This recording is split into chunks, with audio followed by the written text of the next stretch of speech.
Welcome back to Ozarks Live. We have a lot of ground to cover because we're covering 2 episodes today. Yes, and I just want to say really fast, last week we had the opportunity to interview with Adam Klein. It was really fun to get to know him. If you haven't watched that, go check that out. He was a past winner of Survivor, and he just offered us a lot of insight of kind of how the game works. And just super fun personality at that. Yes. Yeah, that was a lot of fun. Yeah, so since we've last spoke, there have been 2 episodes and 3 people have been eliminated, so it just feels like so much has happened.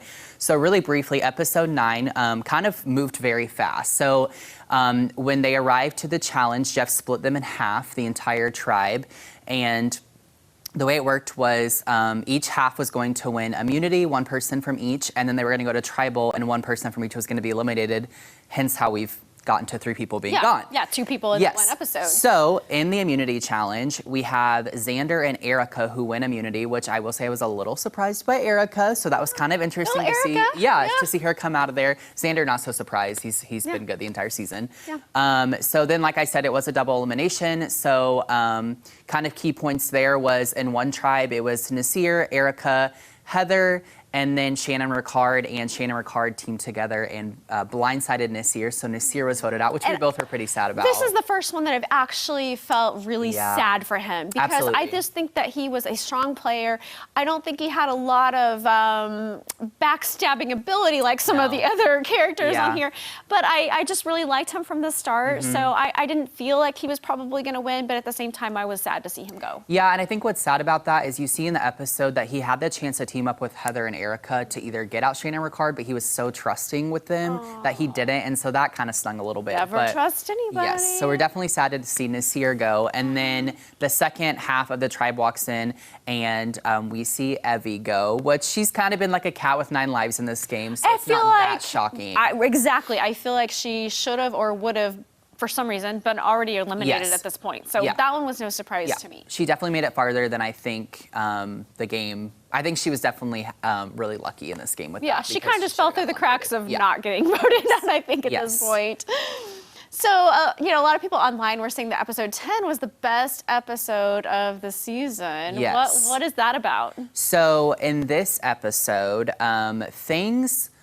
it kind of, I would say to me, it felt most like old Survivor, as in, you know, it was less about advantages and twists and a million crazy things happening in this episode. It was just really raw and real. There was a lot of like personal moments that felt like, you know, there was this beautiful moment in the beginning, similar to when Liana and Shan were on the summit hike. Right. There was kind of another similar moment like that with Deshawn and Shan at the beginning of this episode, where they're like, you know, we've been in this really beautiful alliance where the 4 of us, people of color, are trying to protect each other.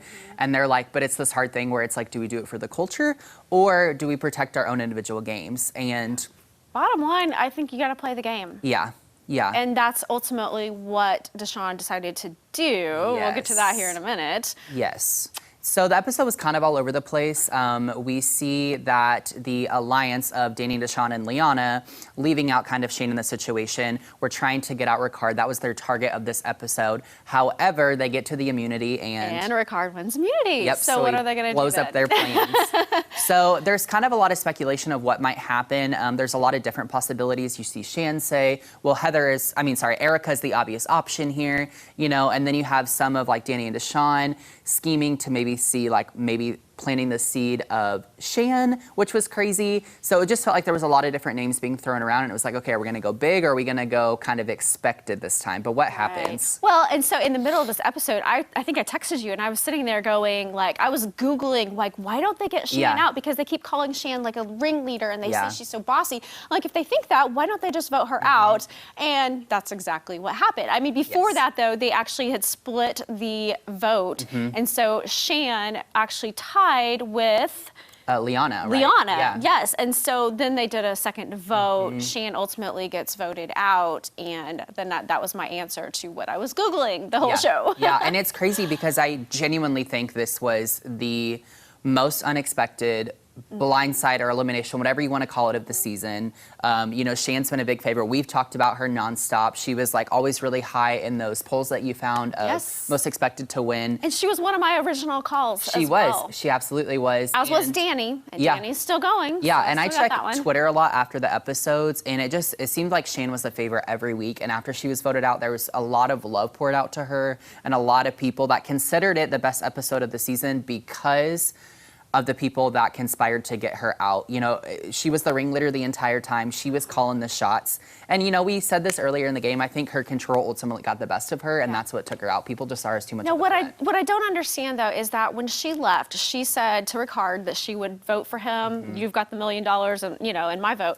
But then she called Deshaun a snake. And I'm like, you know what? He's just playing the game just like anyone else. So I didn't appreciate her attitude on that because she, of all people, should understand that it's the game and you have to do what's best. Yeah, and you know, I will say I am not always a fan of when they walk out and they're like, I would vote for you, because I think sometimes, especially if that's someone that you're actually wanting to win or that you saw as an ally in the game, I think there's a good chance that creates a bigger target on them, you know? So I would not see it past these people to get back and they automatically are like, well, Ricard's the target because Shan said that would be the vote. Just so that's walk one out jury vote with him. gracefully, you know? Yeah, absolutely. So I will say, we both saw Shan shared some really kind things on her social media following her exit of the show.